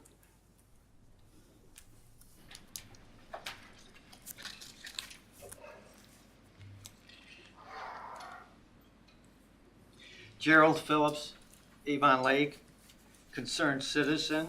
For the citizens from Avon Lake, I want to remind them that they can go to the ALC TV and watch our programs about the Brownfield Committee, the TIF, the Interim Development Agreement, implosions, and local government 1 and 2 parts about what our public officials' qualities should be, which is openness, impartiality, honesty, integrity, and transparency.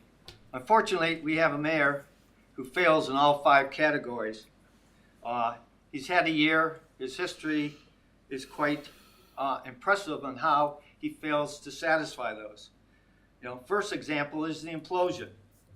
He ignored the health, safety, welfare of the residents for the first implosion, and the second, when he failed to postpone it and stop it and get enough environmental data to make sure that the first implosion and the second implosion were correct. And the second one is even more egregious, okay? Because we spent money to get an air modeling study, and it clearly indicated that it should only go when the wind was coming out of the south for 12 miles or less. The wind came out of the north, exceeded 12 miles an hour. 5 council people were upset, told the mayor to stop. Mr. Shamir first, then Mr. Smith, then Ms. Fenderbosch jumped on, then Ms. Gentry, and finally Mr. Koss because he didn't want to be left alone. So 5 people told him to stop, postpone it. The weather indicated the wind was going to come out of the south in a few days. He ignored it. He buckled down to ALERG, who's a bully, and he just went along with it. And he ignored the health, safety, welfare of the public. Mr. Shamir showed huge particles 1,500 feet away going by a house by camera. We have particles going by the schools, okay? He ignored the health, safety, welfare of the citizens. Also, he ignored the law. He ignored the law and he allowed both implosions to occur at a time where it was illegal, violating the noise ordinance and violating the Ohio Fire Code and the Avon Lake Fire Code. Then he ignored the law again and he wouldn't cite them for their violation. Now you can look at what the charter says he's supposed to do. The charter 19C says the mayor shall be the chief conservatory of the peace and shall see that the laws and ordinances are enforced within the municipality. He failed. He failed. Then we go to the fact that when people speak and he don't like it, he uses his safety director in connection overseeing the police department to target and do selective enforcement, filing frivolous, disorderly charges, then allowing his police department to alter that ticket. And the judge threw it out saying that the police department clearly altered it. And we got a whole slew of offenses about that. Interfering with official business, obstruction of justice, intimidation, tampering with records, tampering with evidence. And he's got his hands all over it. Then we can talk about the illegal LOI that he signed when there's no ordinance. He signed a letter of intent with no ordinance doing it. Clear delegation of duty.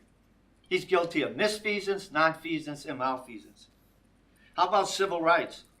Gets on his mayor's minutes and he gets up there and he targets people who he doesn't like their comment and content. He doesn't care about the First Amendment, doesn't care about the right to petition the government. He wants a dictatorship. In fact, he wants a dictatorship. He locks the doors to City Hall. You can't get in. You can't come in and talk to your public officials unless you have an appointment, because he doesn't want it. We might be in Nazi Germany. So, unfortunately, he was requested to resign, and he refused. So, a number of residents, including myself, took upon ourselves to remove him. And we filed today a legal action to remove him. Not against the city, but him. It's not a city lawsuit. It's against a public official who we believe is corrupt. And we need to start removing corrupt public officials. Anyone else want to come forward on any topic? Thank you. Just give us your name and Ann Kohler, hi. Thank you. I apologize for the redundancy. it's a different meeting. Go right ahead. Okay, thank you. I moved into Avon Lake at the Aquamarine Apartments a few days before the implosion. As I said before, I knew nothing about it. I thought we were hit with missiles. I woke up to a very loud explosion, the building shaking, bright pink cloud, and then a black mushroom cloud of huge proportions coming towards the home. Very scary. I thought North Korea hit us. Didn't know about it at all. Then I found out about what it was. Long and the short of it was, the next day in my home, I woke up sick, like flu-like symptoms.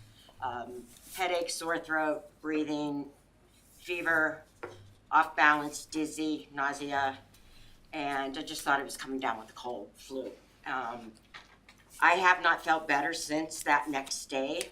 After about 2 or 3 weeks, I suspected that my new place, brand new place, everything new, had black mold in it, but it was just rebuilt. Even the drywall is brand new. Clean, you could eat off the floor, it just didn't make sense. Talked to the owners, they checked for black mold, went to a doctor to see about testing.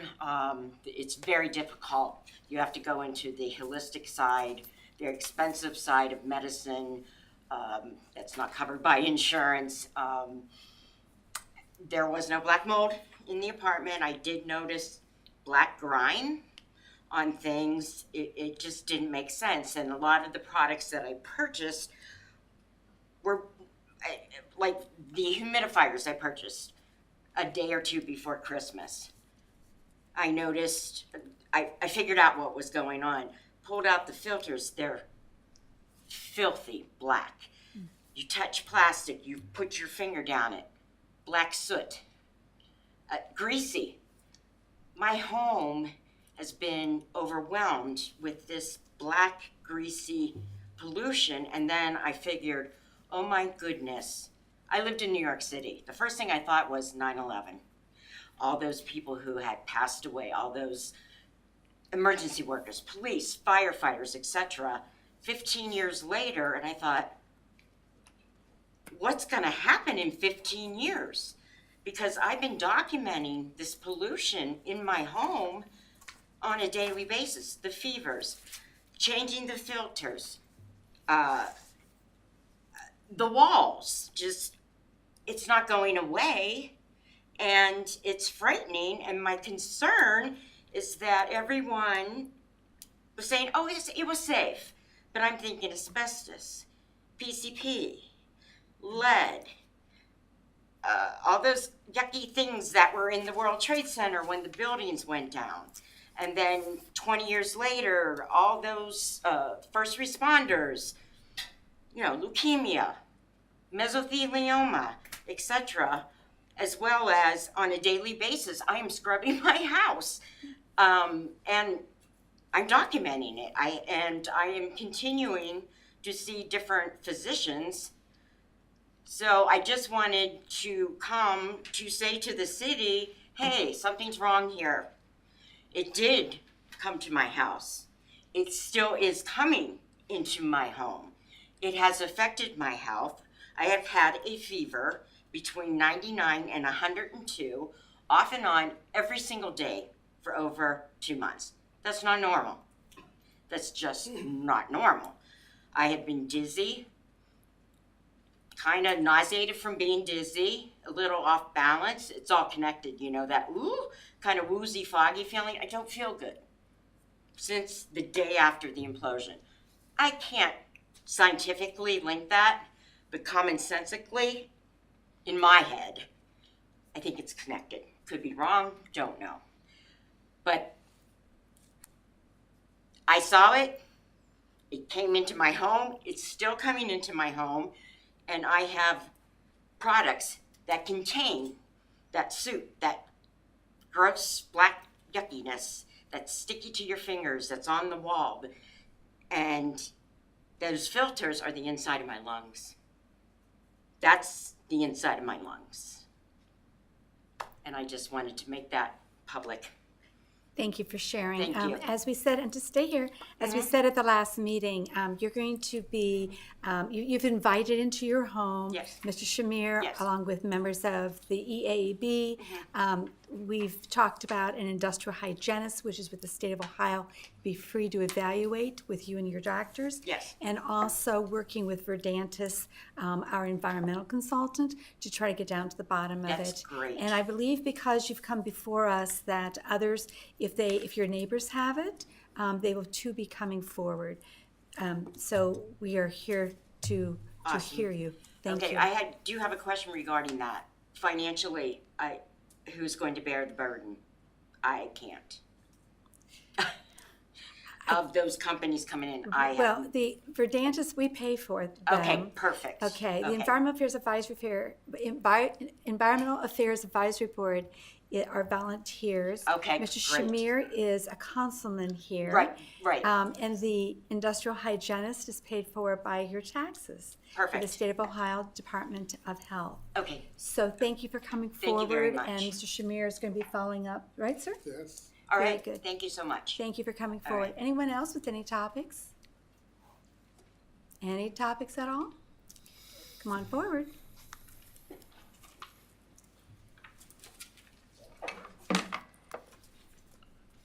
Greetings.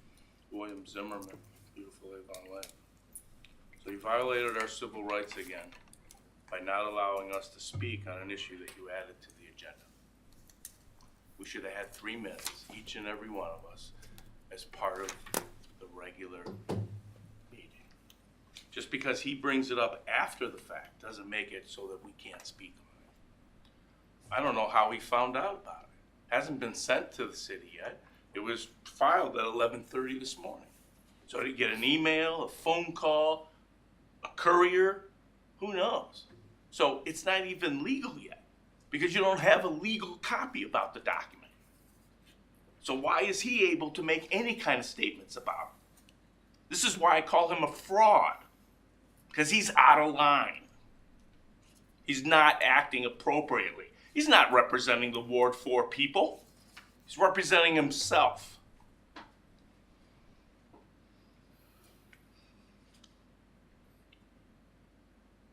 Anybody got a copy of it yet? The real lawsuit, time-stamped and dated? How'd you get it so fast? It's your time. I'm not gonna take your time. At the end, please tell me, because I'd love to know. How'd you get it so fast? Should have taken days. Okay. So, my next issue has to go with the fact that you're talking about conflicts of interest, that Mr. Witt has a conflict of interest. Well, to this day, I still believe there's a conflict of interest with the law director hiring his son-in-law. I believe this is an ongoing issue. We're still investigating it. I don't give a shit about what Bay did for you in regards to they wrote it off and said, oh no, we've looked into it, it's okay. This is Avon Lake. So they need paperwork from Avon Lake, not Bay.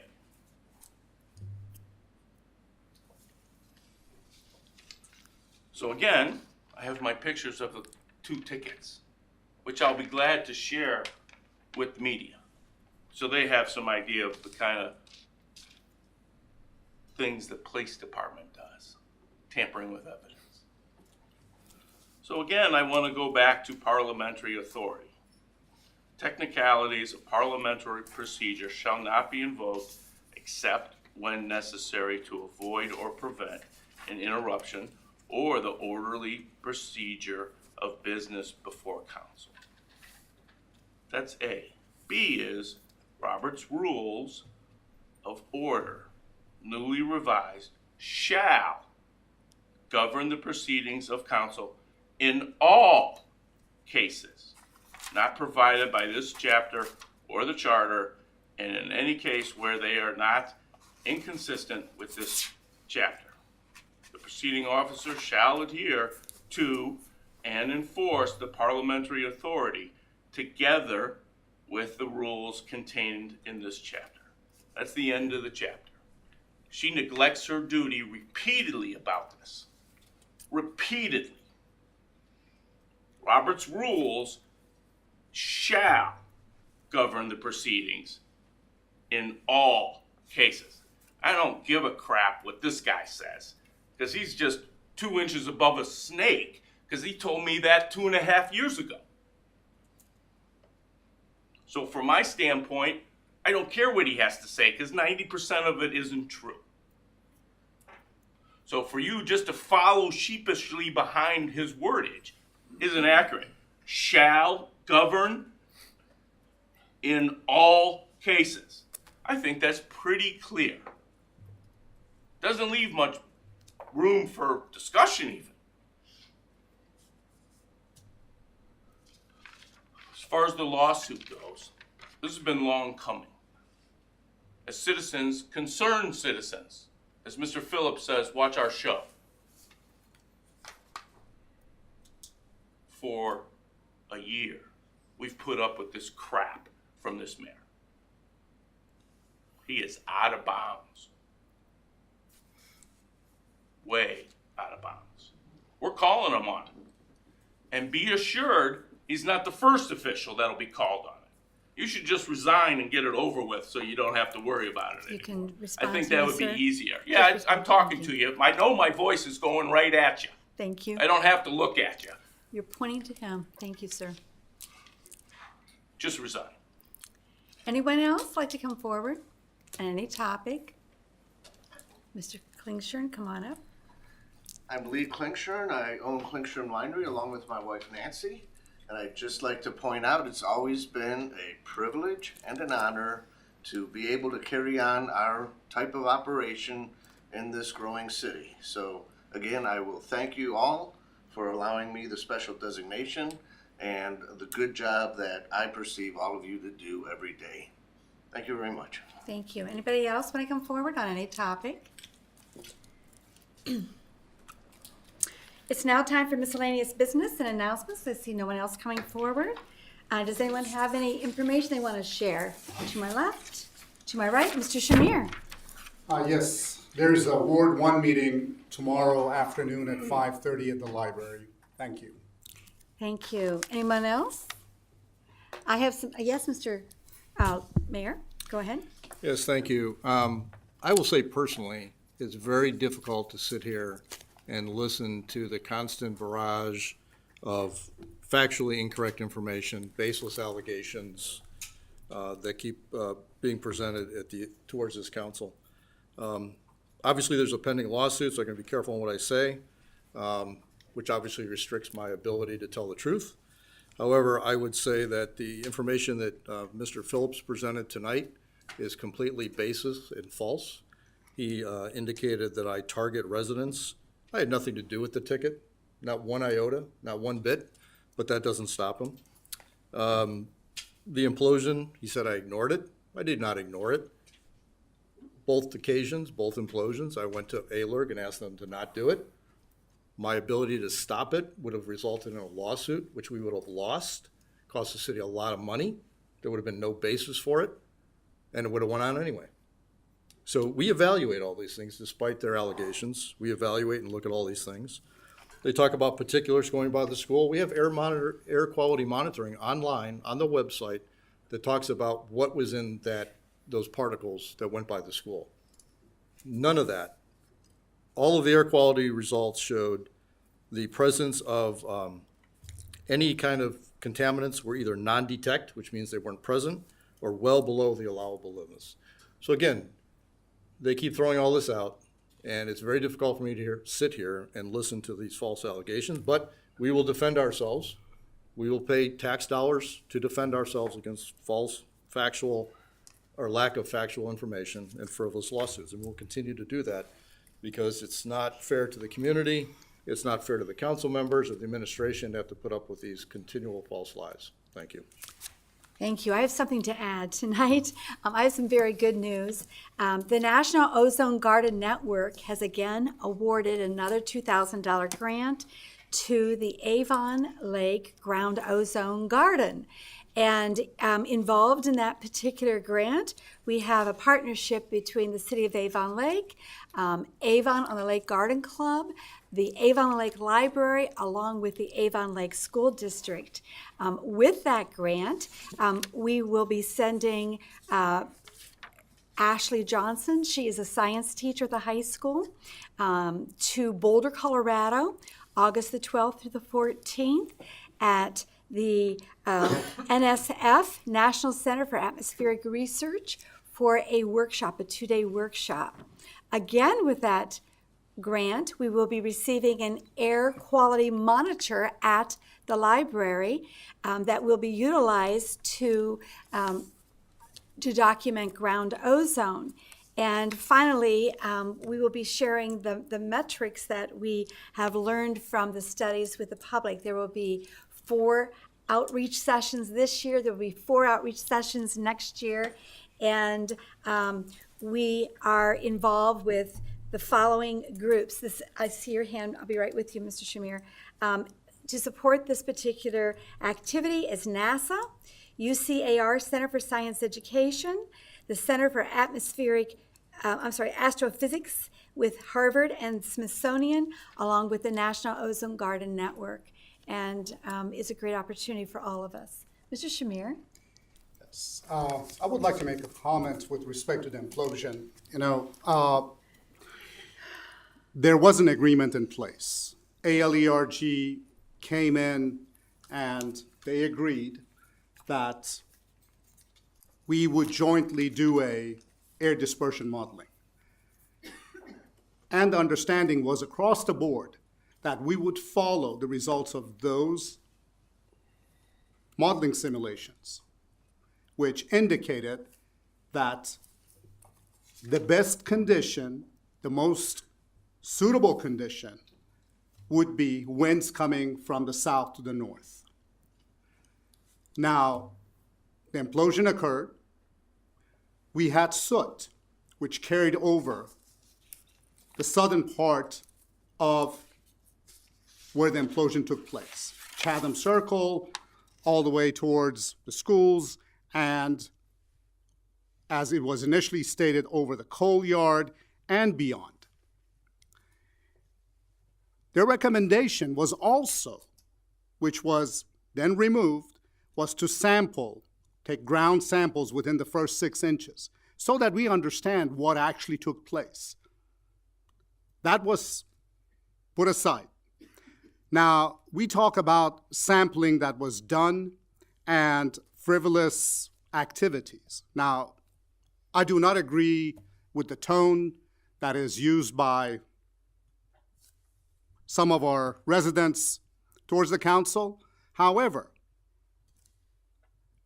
I can tell you every time that I've received a phone call with respect to the implosion or anything else, whether they're in my ward or anywhere else, I've referred them to their own ward members, or if they've come back, I've sat down and spoke with them.